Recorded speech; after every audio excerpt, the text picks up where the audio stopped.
Mir India news. सीधे लिए चलते हैं, बिहार के नवादा मौजूदगी प्रधानमंत्री मोदी की है कि बिहार की जनता को चरा जाएंगे, जबकि इनकी रग रग की सच्चाई ये बिहार की जनता भली भांति जानती है। साथियों, आरजेडी हो या कांग्रेस, ये सिर्फ दो परिवारों के ही इर्द गिर्द सिमटी हुई पार्टियां हैं। एक बिहार का सबसे भ्रष्ट परिवार, दूसरा देश का सबसे भ्रष्ट परिवार। और अब इनके दो परिवारों में ही बड़ा घमासान छिड़ गया है।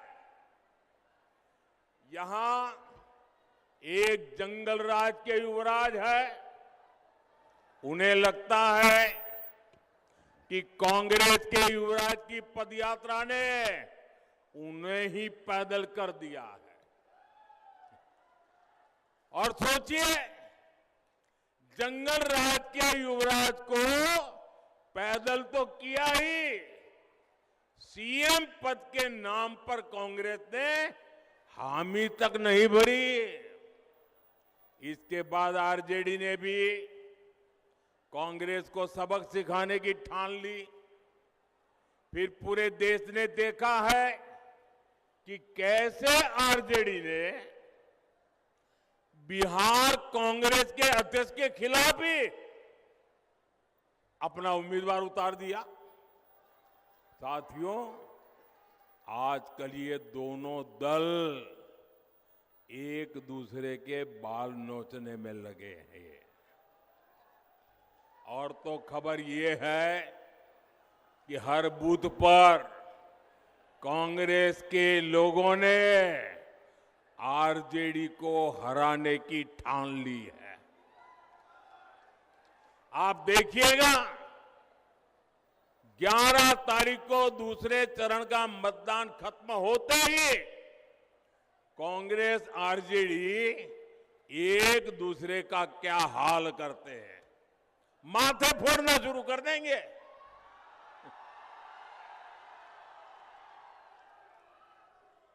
साथियों, बिहार का तेज विकास एकजुट एनडीए ही कर सकता है।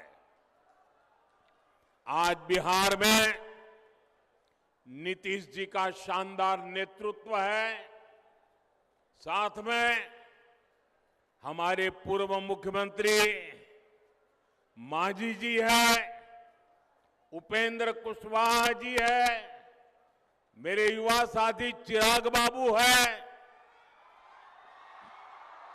दिलीप जायसवाल जी है, सम्राट चौधरी है, विजय सिन्हा है।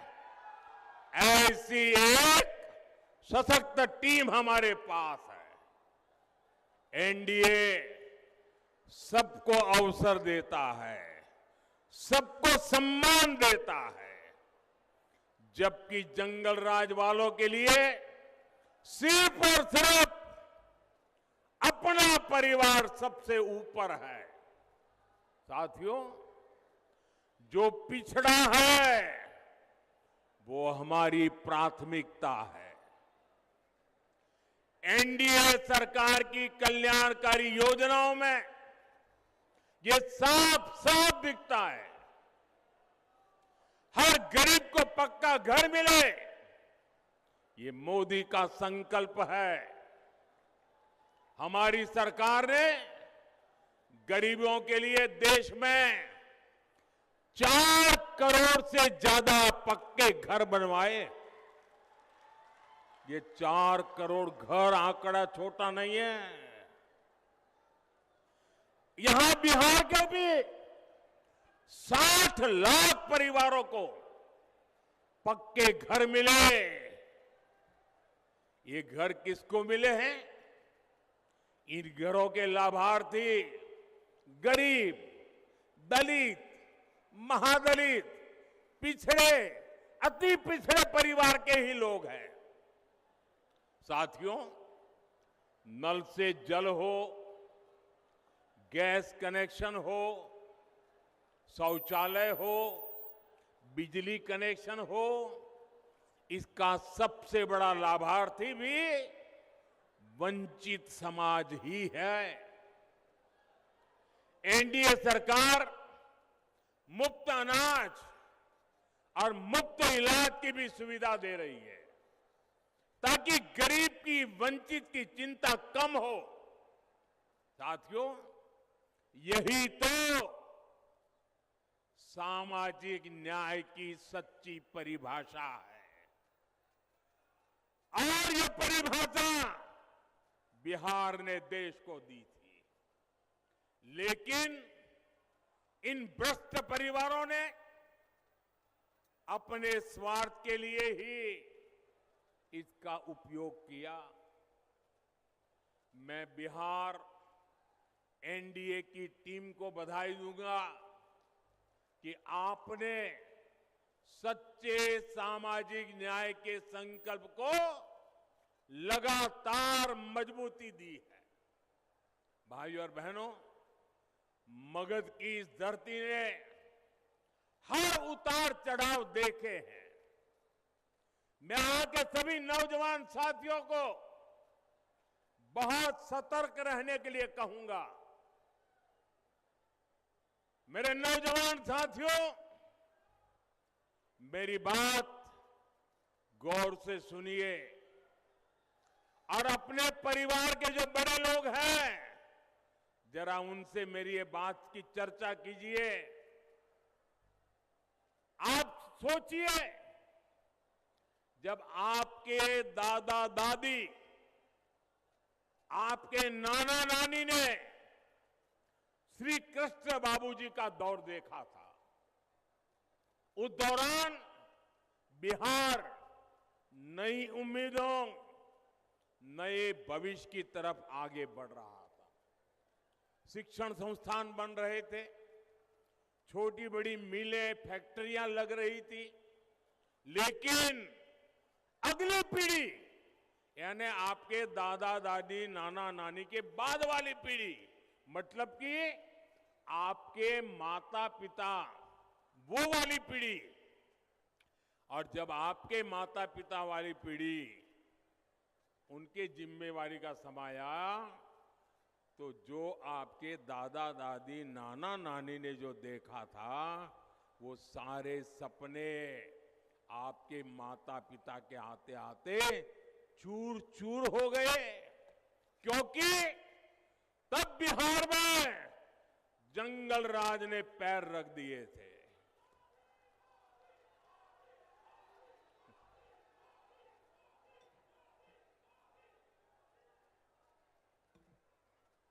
साथियों,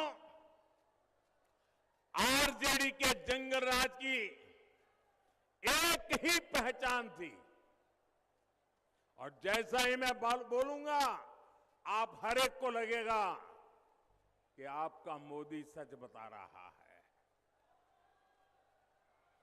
उनकी एक ही पहचान थी, कट्टा,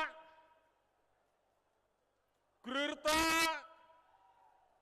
कटुता, कुसंस्कार, कुशासन और करप्शन। ये था कि नहीं था भाई? यही उनकी पहचान थी कि नहीं थी? हर गली मोहल्ले में कट्टा चलता था कि नहीं चलता था?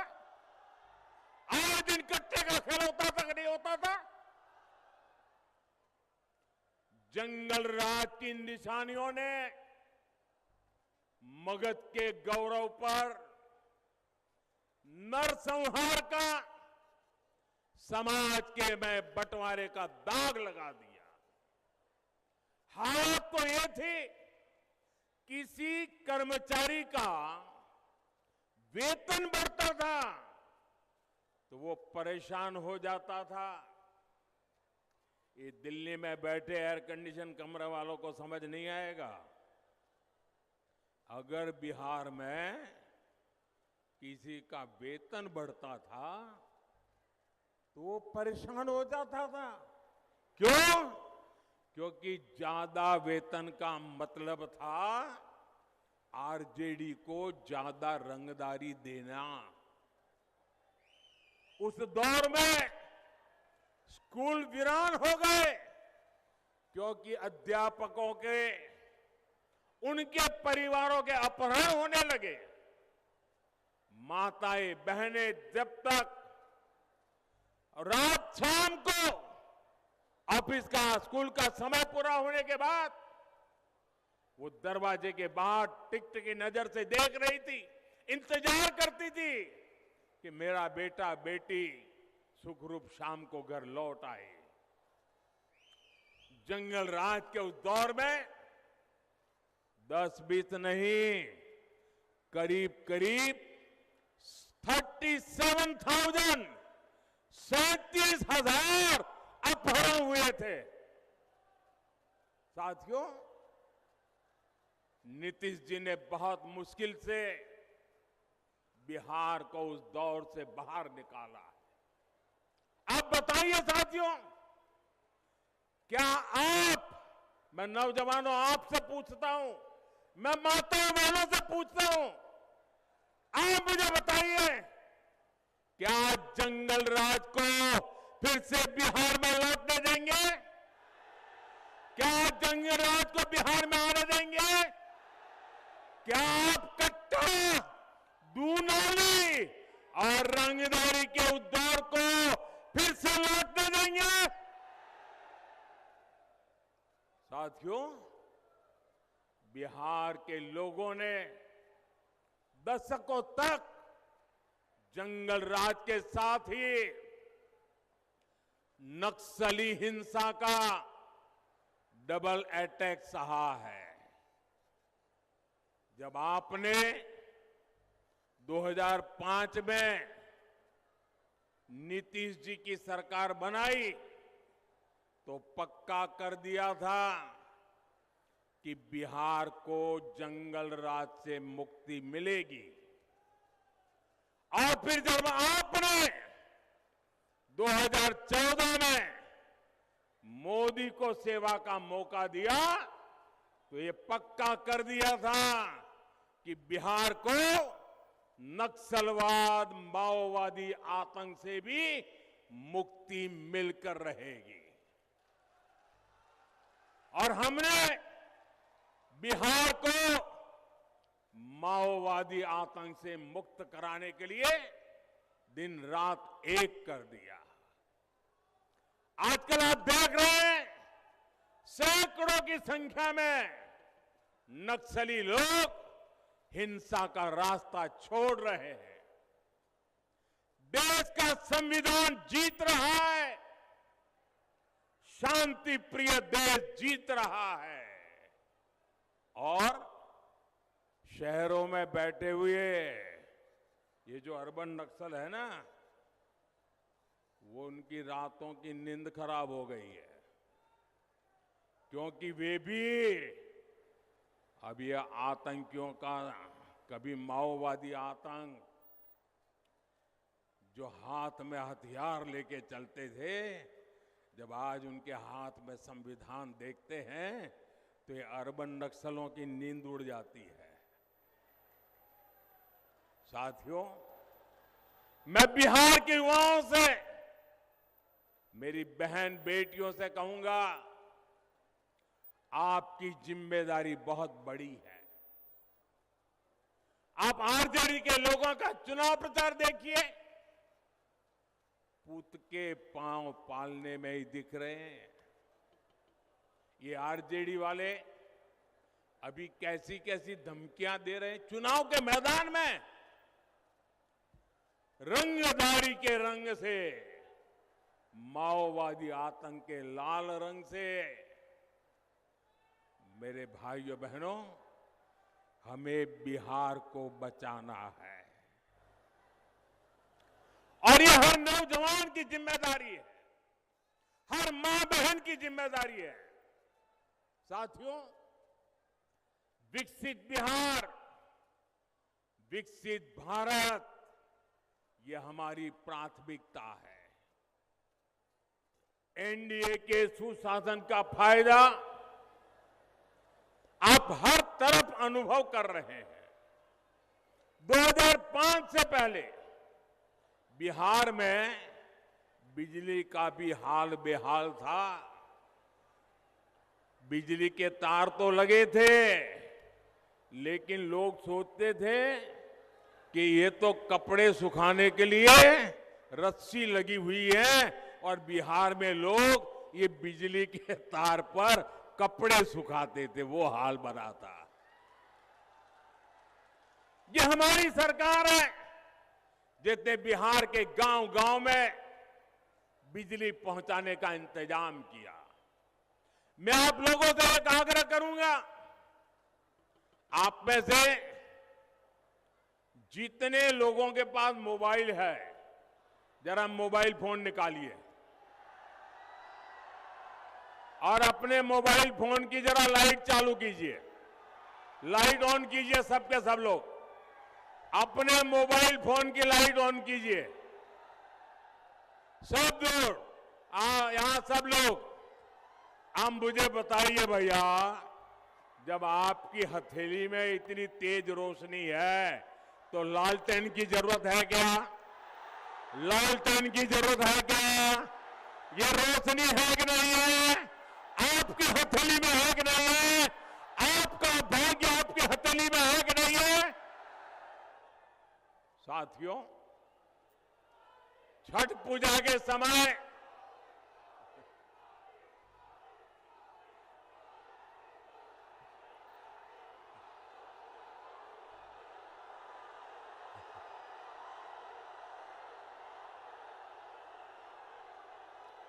आप मोबाइल नीचे करिए भैया, आपका प्यार मुझे मंजूर है।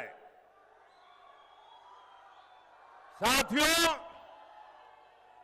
छठ पूजा के समय हम प्रकृति की, सूर्य देव की पूजा करते हैं। ये आरजेडी कांग्रेस के लोग छठी मैया की पूजा को नौटंकी, ड्रामा बताते हैं, ड्रामा। छठी मैया का अपमान करते हैं। इन लोगों को सूर्य देव की शक्तियों का भी अंदाजा नहीं है। ये हमारी सरकार है जो सूर्य देव की ऊर्जा से बिजली बनाने में जुटी है। नवादा जिले में ही बिहार का सबसे बड़ा तैरता हुआ बिजली घर बनकर के तैयार है।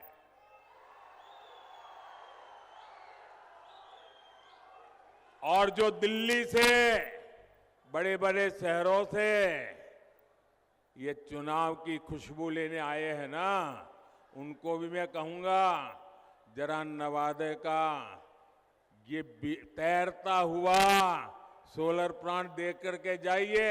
लिखे या न लिखे, लेकिन देख करके तो जाइए।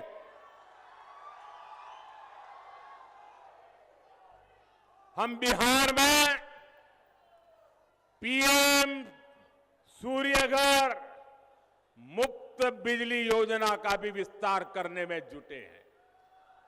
इसके तहत हर लाभार्थी परिवार को छत पर सोलर प्लांट लगाने के लिए 75 से 80 हजार रुपये सरकार दे रही है। एक एक परिवार को 75,000 to 80,000 रुपीज हर परिवार को दिया जाता है। साथियों, जिन घरों में ये सोलर प्लांट लग रहा है, वहां का बिजली बिल 0 हो गया, 0। बिजली का बिल 0 हुआ, इतना ही नहीं, अतिरिक्त बिजली बेच करके कमाई भी हो रही है भाइयों। साथियों, बिहार में फिर से एनडीए सरकार बनने के बाद इस अभियान को और तेज किया जाएगा।